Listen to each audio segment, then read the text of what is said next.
The shadows of World War II stretch far beyond the familiar battlefields and memorialized victories. Beneath the surface of widely accepted history lies a network of secrets that the public was never meant to see. Stories so carefully buried that entire generations have grown up unaware of the depths of wartime duplicity.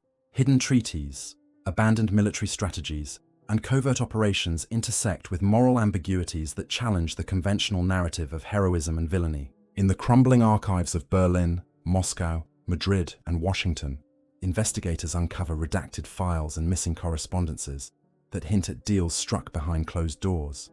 Alliances formed not on ideology, but on survival, expedience, and greed. Some documents, stamped with codes like Top Secret or Osobo Secretno, detail not only strategic maneuvers, but also human experiments, financial manipulations, and plans of aggression that could have reshaped the post-war world. What emerges is a panorama of suppressed history, one where the line between liberator and oppressor blurs, where the casualties of silence are often forgotten lives and untold stories of suffering. The chilling reality is that decisions made in the smoke-filled rooms of war councils continue to ripple through modern geopolitics, influencing treaties, intelligence operations, and national narratives even today. In this series, we trace these concealed histories, exploring the covert operations, classified agreements, and buried intelligence files that reveal a darker, more intricate version of World War II, one that exposes the morally ambiguous choices, hidden betrayals, and forbidden truths that have remained classified, waiting for the light to reach them. These are the stories deliberately excluded from textbooks, yet preserved in the faint ink of surviving documents, whispering secrets to those who dare to listen. Chapter 1. The Secret Pact of Madrid, 1943.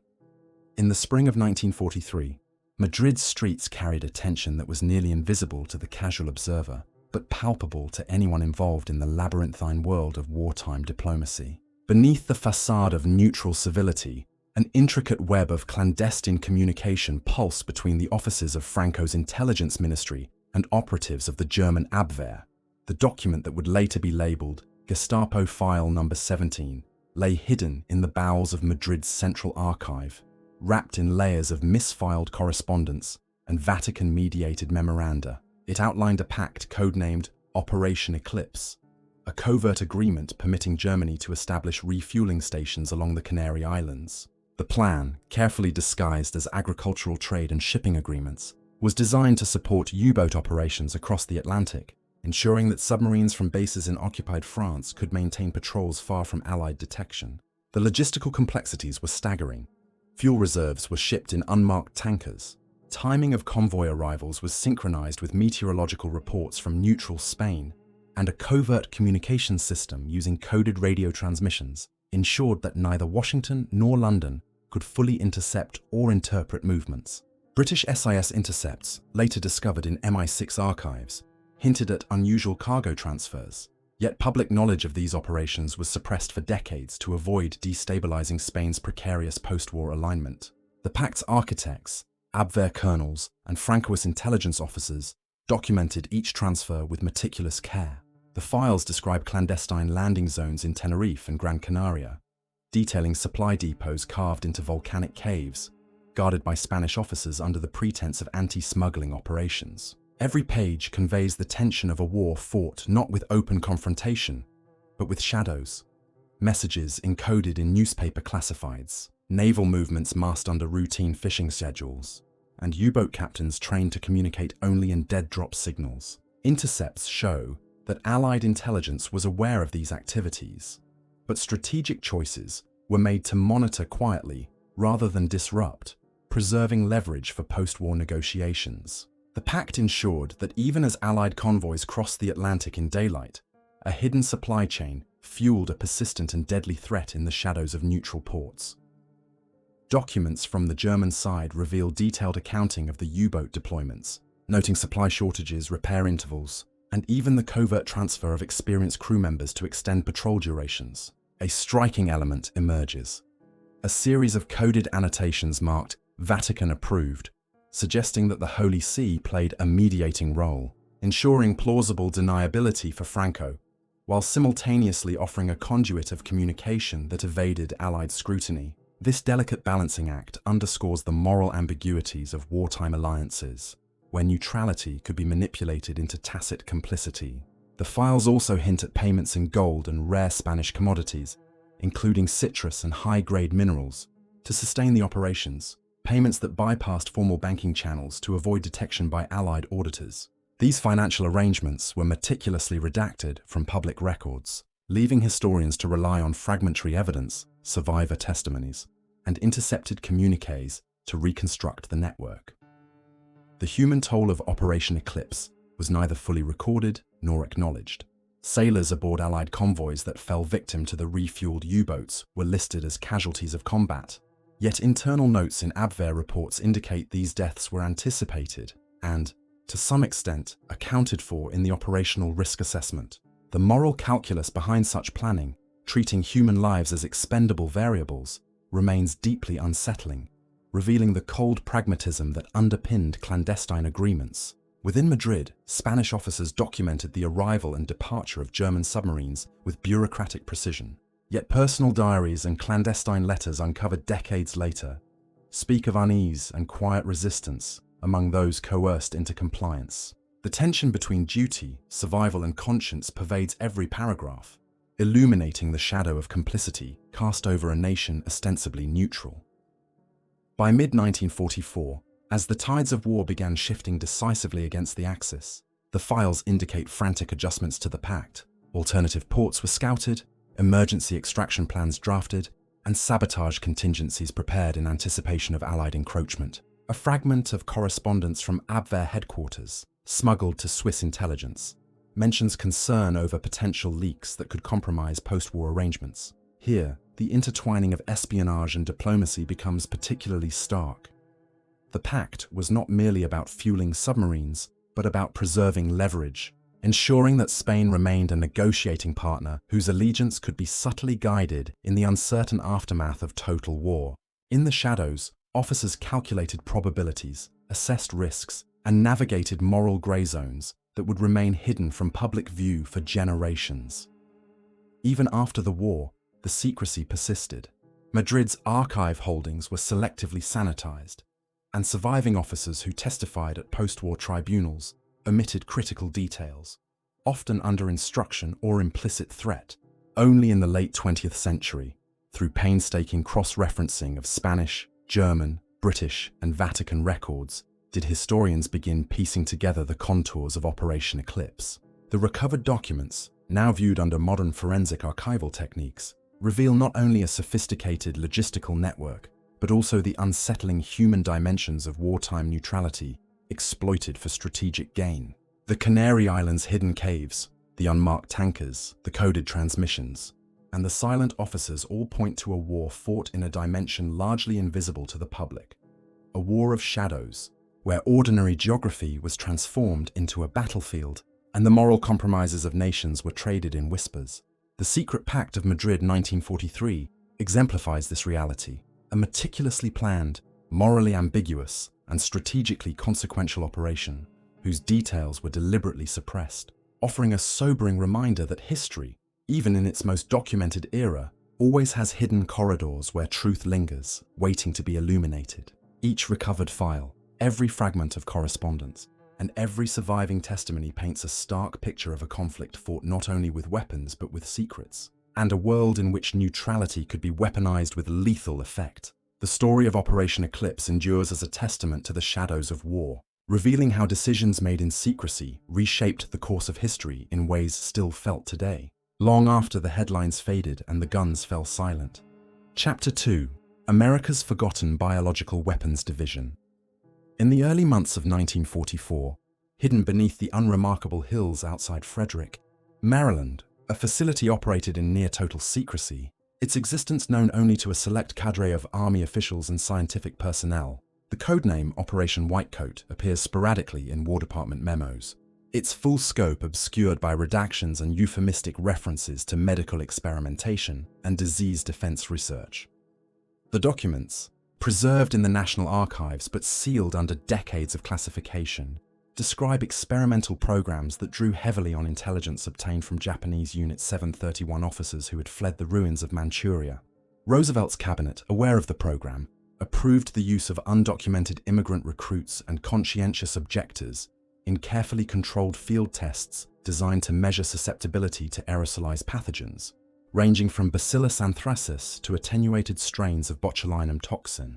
The records detail not only the deployment of pathogens in laboratory settings, but also the clandestine transport of contaminated materials to isolated test sites in rural Maryland and Virginia, where weather patterns were analyzed meticulously to predict dispersal and containment. Witness testimonies, some of which were later sealed during post-war tribunals, describe the eerie silence of the compound, the constant hum of filtration systems, and the unnerving presence of armed guards patrolling the perimeter, ensuring that no unauthorized eyes could witness the ongoing research. Laboratory logs, annotated in precise shorthand, catalogued subject reactions in cold clinical terms, revealing a chilling detachment from human suffering. Fevers, lesions, and even deaths were recorded as data points, carefully tabulated to inform future deployment strategies. The tension within the facility was palpable, and personnel frequently noted the ethical discomfort that pervaded conversations in hushed corridors, aware that their work straddled the line between defense and atrocity. The use of biological weapons research in this context was not merely theoretical. Intercepted Soviet radiograms, later preserved in Moscow archives, suggest that agents had been trained to deploy pathogens under covert conditions, simulating the conditions of European cities and Pacific theaters that might be subjected to biological attack. The degree of secrecy surrounding these plans was extreme. Test results were logged in separate ledgers from those submitted to the Army Medical Corps, and internal correspondence frequently emphasized that the information could not be disclosed under any circumstance. The files also indicate that intelligence gathered from Japanese sources was carefully vetted for reliability, yet it was evident that the Americans adapted the knowledge for large-scale application, exploring the possibility of aerosol dispersion via airships, modified trucks, and even small naval craft.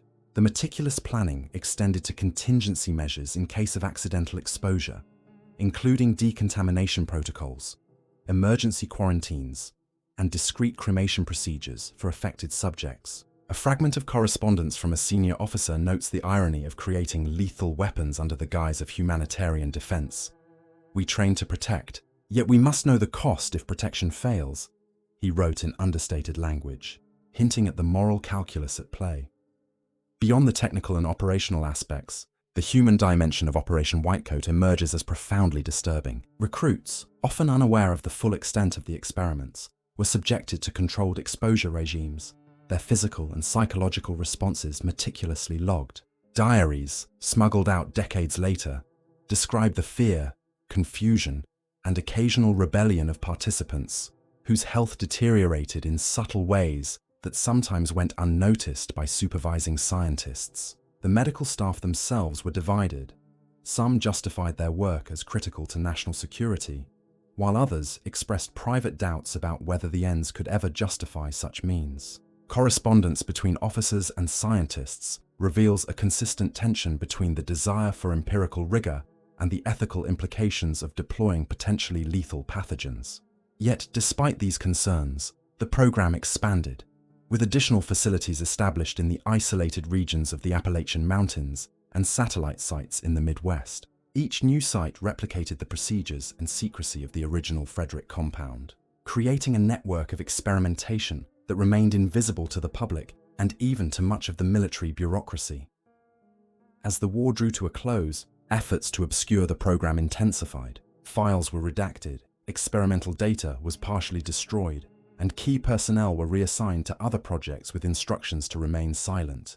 Congressional inquiries were carefully managed to avoid public scandal, and only fragmentary evidence of the operation reached the press, often misrepresented as general medical research. Soviet intelligence, however, intercepted several reports and analyzed unusual logistical movements, providing Moscow with hints that the US was advancing in a domain of warfare previously associated almost exclusively with Japan.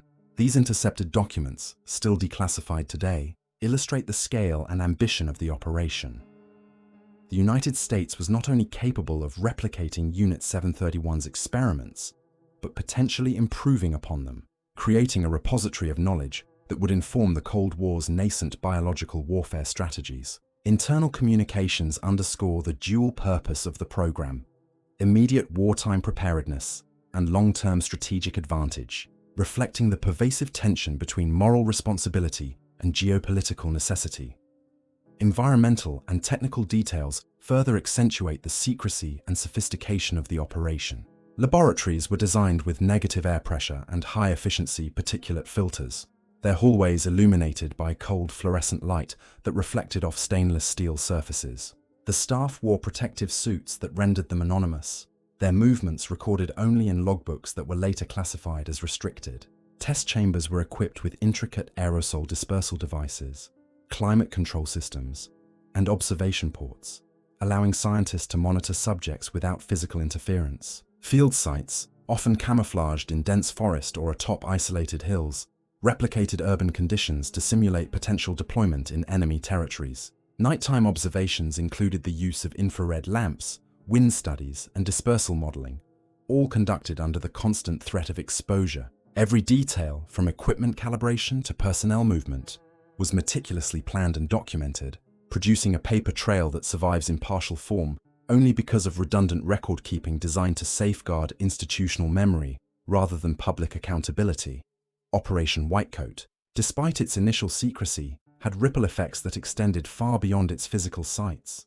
Knowledge of the program informed early Cold War policies, shaped intelligence priorities, and influenced discussions on ethical boundaries in warfare. The redacted reports, now slowly emerging in declassified collections, provide a chilling window into a moment when scientific innovation, military strategy, and human vulnerability intersected in ways few dared to confront. They illuminate a world in which the tools of protection and the instruments of destruction were inseparable, and where the pursuit of security could be weaponized in ways that blurred ethical lines. The story of America's forgotten biological weapons division stands as a testament to the hidden dimensions of wartime decision-making, the moral compromises embedded in national strategy, and the enduring consequences of secrecy in shaping history, revealing that even a democracy can conceal shadows capable of extraordinary human cost. Chapter 3: The Disappearing Gold of Reichsbank. As the Soviet Red Army closed in on Berlin in April 1945, the corridors of the Reichsbank were anything but orderly. The gold reserves and priceless art collections housed there were the final tangible symbols of a crumbling Reich. Yet the chaos of the city's collapse was not entirely spontaneous. Codenamed Operation Nibelung, the final evacuation of wealth was orchestrated with meticulous planning that belied the desperation of Nazi Germany's last days. Soviet NKVD reports, later uncovered in Moscow archives, describe armored convoys maneuvering through the alpine passes of Austria and northern Italy, carrying tons of gold, currency, and art looted from across occupied Europe.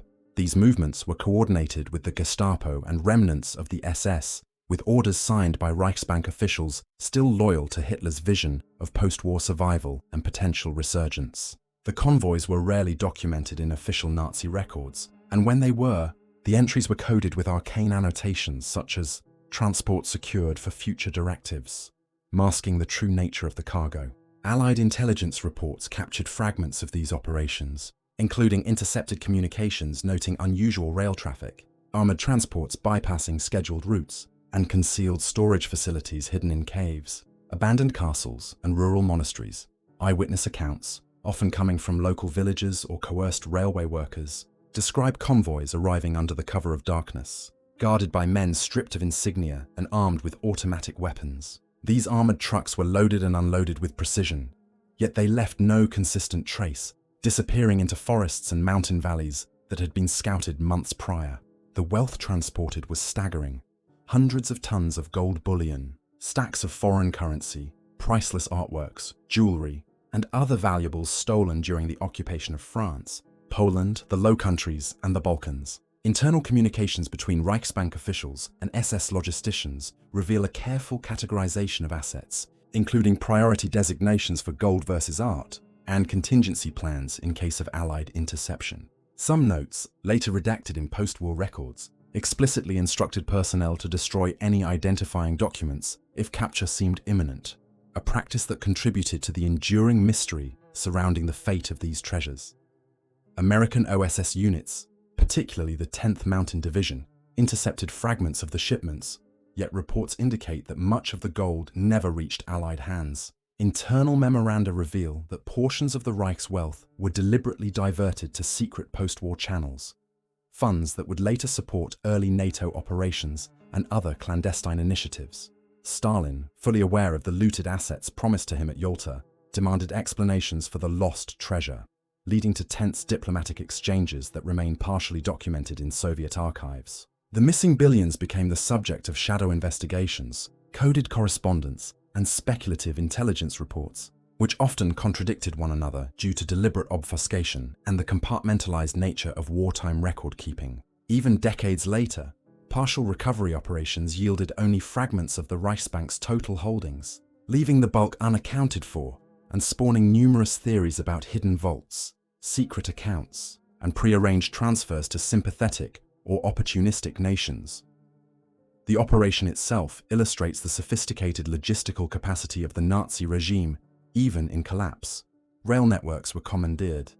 Convoys were armed with the latest anti-aircraft and anti-tank weapons, and decoy operations were organized to divert Allied reconnaissance. Artworks were meticulously wrapped, crated, and catalogued, with cryptic labels indicating their provenance and value, while gold was transported in standardized ingots concealed under mundane cargo such as coal or machinery. Each convoy was accompanied by an advance team responsible for scouting safe overnight locations and monitoring for potential threats. Gestapo archives, unearthed decades later, reveal coded lists of these convoys, noting their composition, route deviations, and contingency shelters. These meticulous records highlight the precision and foresight embedded in a final act of desperation, executed with a level of organization that belied the chaotic imagery of Berlin's fall depicted in contemporary photographs. The human element adds further depth to the operation. Drivers, couriers, and guards often had little idea of the full scope of their mission, yet some maintained journals or communicated via clandestine letters that later became critical evidence for historians. Many described the palpable tension of moving treasure through areas prone to partisan attacks, air raids, and the encroachment of Allied forces.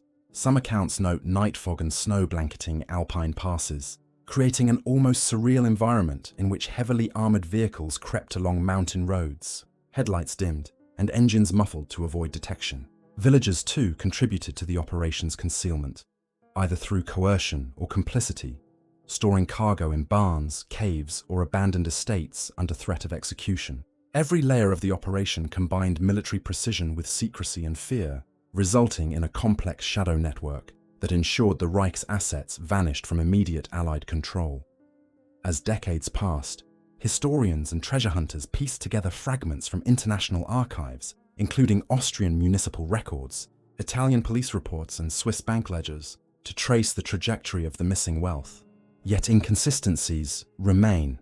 Some ledgers list assets delivered to locations that were physically inaccessible, while eyewitness testimonies conflict with the timing noted in OSS and NKVD reports. This deliberate confusion points to an intentional obfuscation strategy, likely conceived to ensure that even post-war investigators would struggle to reconstruct the movements. Evidence suggests that portions of the Reichsbank's wealth may have been siphoned to fund post-war clandestine operations in Europe, possibly contributing to early Cold War maneuverings and secret intelligence networks. The enduring uncertainty over the fate of this treasure underscores the intersection of greed, desperation, and strategy at the heart of the final days of the Third Reich.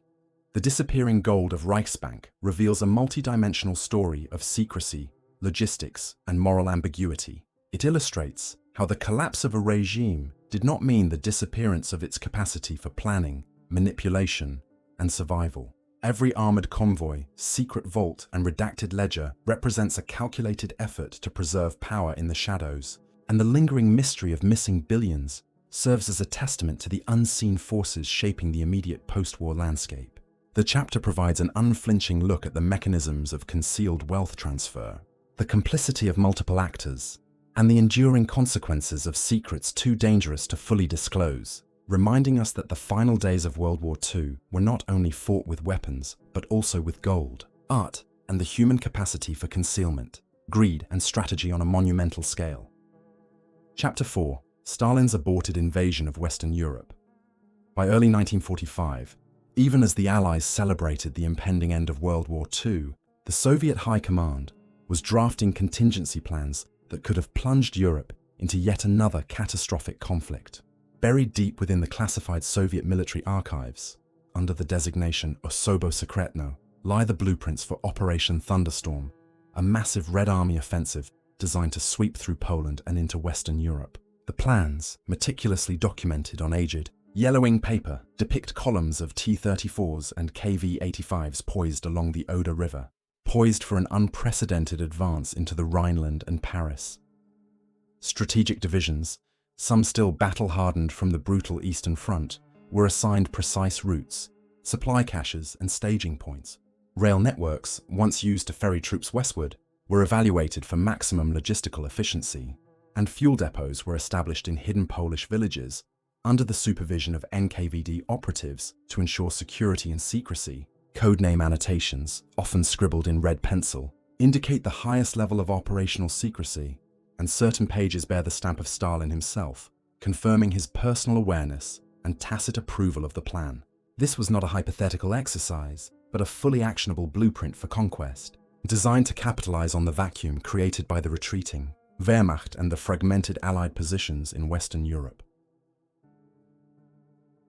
Intelligence, gathered by the British Ultra program, had intercepted suspicious troop concentrations, though they were publicly dismissed as post-war reorganization efforts. Signals intelligence revealed abnormal movement of rail cars, armored convoys, and field artillery, coupled with unusual communication patterns between Moscow and Lublin headquarters. Declassified interrogations of defected officers describe extensive rehearsals of the operation, including mock river crossings, urban occupation drills, and occupation administration simulations in towns east of the Oder. Maps uncovered decades later show the intended occupation zones, detailing sectors of strategic industrial centers, transportation hubs, and resource-rich regions to be controlled within weeks of a successful invasion. The scale of the operation was staggering. Multiple tank brigades supported by mechanized infantry, airborne divisions prepared for rapid deployment, and coordinated intelligence teams positioned to secure communications and key civilian infrastructure. Logistics officers documented fuel consumption, ammunition reserves, and ration distribution, demonstrating a meticulous planning process that could sustain the advance for months. Every detail, from artillery calibration to the timing of infantry movements, was planned with precision that left little room for error. While the operational mechanics of Operation Thunderstorm are striking, the moral and political implications are even more chilling. Stalin's ambition extended beyond simple post-war stabilization. The plans envisioned the installation of puppet governments, the control of critical Western European cities, and the establishment of Soviet influence deep into the heart of territories long considered beyond Moscow's reach. Intercepted NKVD reports detail methods for suppressing potential resistance, including targeted arrests, propaganda campaigns, and the strategic placement of security forces in major urban centers. There is evidence that the program included contingencies for neutralizing Allied forces, should they attempt to counter the invasion, suggesting that a confrontation between the Red Army and the Western Allies was not merely conceivable, but anticipated. These files, deliberately concealed for decades, reveal that the familiar narrative of a seamless Allied victory and subsequent stabilization masks the fact that Europe teetered on the brink of immediate Soviet domination, with the potential for catastrophic additional casualties and widespread upheaval. Testimonies from retired Soviet officers, now declassified, recount the immense pressure of operational secrecy. They describe the long nights in dimly lit command posts, the hurried drafting of troop allocations, and the climate of pervasive distrust within the Soviet High Command. Officers were acutely aware that any leak could compromise the plan, yet internal communications were voluminous, detailing every conceivable logistical and tactical contingency. Supply convoys were pre-positioned along secondary routes, fuel and ammunition caches were hidden in forests and abandoned factories, and specialized units were prepared for sabotage operations against infrastructure that could impede the advance. Notes within the files repeatedly emphasize the need for rapid occupation and the elimination of any counterintelligence threats, highlighting the calculated ruthlessness that underpinned the campaign's design. The operational blueprint reads like a precise machine of war, a networked plan with redundancy and efficiency optimized for maximum territorial acquisition. revealing a Soviet ambition that extended far beyond the Eastern Front. The aborted nature of the operation is directly linked to geopolitical developments. Intelligence indicates that the rapid deployment of atomic weaponry by the United States in Japan sent a clear signal to Moscow about the potential consequences of unchecked aggression in Europe. Stalin, fully aware of the devastating new reality, recalibrated his plans, suspending Operation Thunderstorm indefinitely. Yet the documents retain the original intent, and the contingency measures, stockpiled equipment, prepared staging areas, and operational instructions remained in place, classified and maintained under tight control. Analysts reviewing these files decades later note that the world narrowly avoided a scenario in which Western Europe faced a second, immediate conflict, even as it celebrated the end of the war. The moral calculus of these decisions is stark. The post-war order could have been violently altered, yet the veil of secrecy and the absence of public awareness have left much of this history obscured.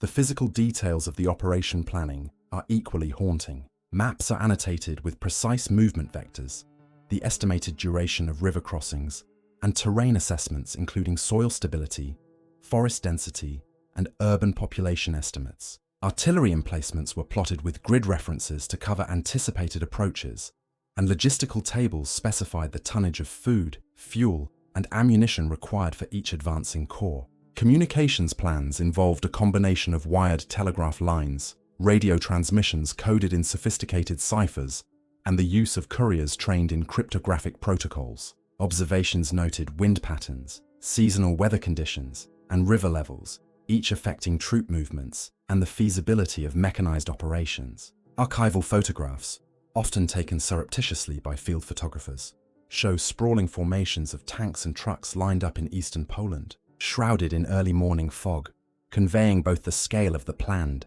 advance and the disciplined execution of maneuvers that were never intended for public knowledge. Operation Thunderstorm remains one of the most unsettling examples of hidden history from World War II. The plans, still partially classified, underscore the precarious nature of post-war Europe and the latent threats that lingered even after the guns had fallen silent. They reveal a leadership willing to gamble with millions of lives to secure territorial dominance, illustrating the fragility of the peace that emerged and the complexity of decisions that were never intended to be disclosed.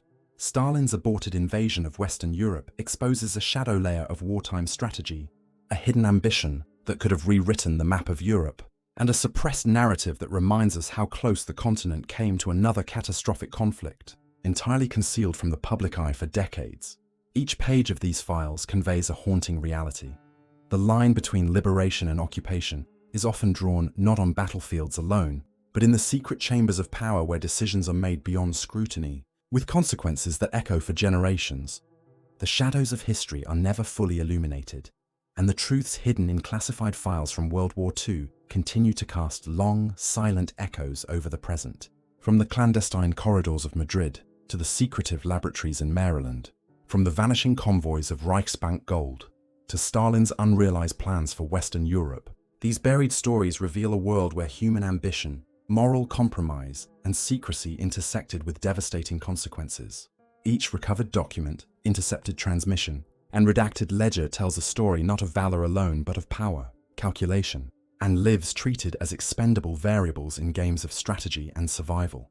The operations, meticulously planned and fiercely protected, remind us that what we know of history is only a fragment, often shaped by those who controlled access to information, by what was preserved, and by what was intentionally hidden. As historians, investigators, and curious minds continue to sift through these long-buried archives, questions persist. How many other operations remain concealed in the vaults of governments? How did these decisions, executed in secrecy, shape the post-war world and the early Cold War? The legacy of these hidden truths challenges us to confront uncomfortable realities about power, complicity, and the fragility of human morality in times of war, leaving us to reckon with the unsettling possibility that history, as we know it, is only the story we are allowed to see.